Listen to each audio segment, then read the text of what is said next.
cientista político chamado Herbert Simon, que é a economia da atenção. O que é isso? Bom, aqui você sabe mais do que nós, Nassif.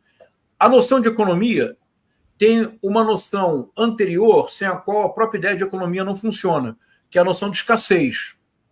Só faz sentido pensar em economia como você pensa, como os economistas pensam, porque nós não vivemos num mundo ideal em que todos tenham de acordo com as suas necessidades. A escassez cria a necessidade de pensar sobre o próprio processo de produção, distribuição, circulação de bens. A economia da atenção tem parte do princípio de que, do ponto de vista da condição humana mais elementar possível, existe uma escassez da nossa capacidade de atenção e da nossa capacidade cognitiva. É a mesma ideia de economia, Nassif. Você só pode pensar na economia da atenção porque a atenção é uma mercadoria escassa. Nós não podemos ter atenção para tudo o tempo todo, nós não podemos aprender tudo o tempo todo, nós temos um limite cognitivo e um limite de concentração. Ora, na década de 70, com os estímulos dados pelos meios audiovisuais, isto já parecia um problema suficientemente sério para gerar um campo de estudos. Agora, Nassif, em 2024, não é apenas um campo de estudos, é o maior desafio a esta forma de governo que nós chamamos de democracia. Por quê? Isso é bem importante, Nassif. Por quê? Porque a extrema-direita, e aqui, às vezes eu sei que eu sou um pouco controverso, porque não tenho nenhuma dificuldade de dizer o que eu direi agora.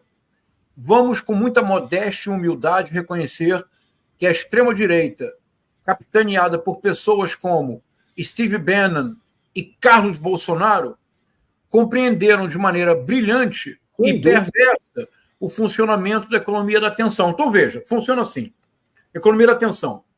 Com as redes sociais e com a internet, o problema chegou ao seu paroxismo, ou seja, ao seu extremo máximo. Porque são tantas ofertas o tempo todo que não há condição alguma de nós podermos sequer desejar abarcar esse todo. Então, nas plataformas e nas redes sociais, qual é o recurso que geralmente se usa para adquirir visibilidade? O escândalo, a vulgaridade, o grotesco. Quem grita mais alto pode ser escutado.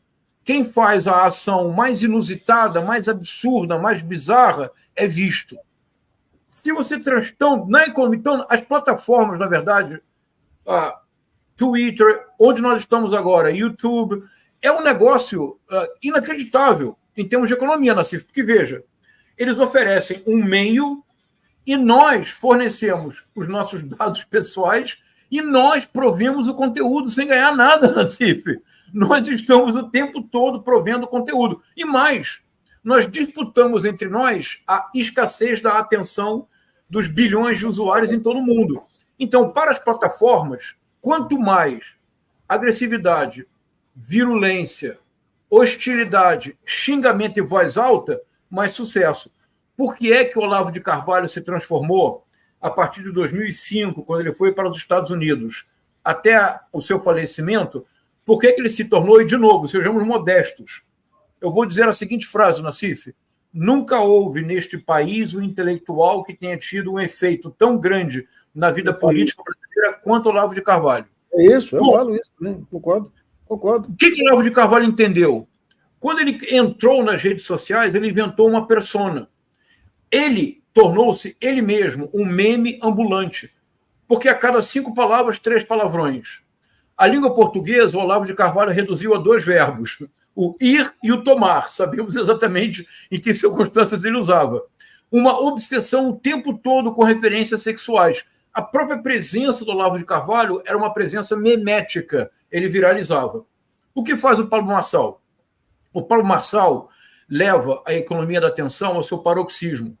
Mas mais, o Paulo Marçal fez algo, Nassif, que é de uma inteligência excepcional do ponto de vista de negócios. Veja,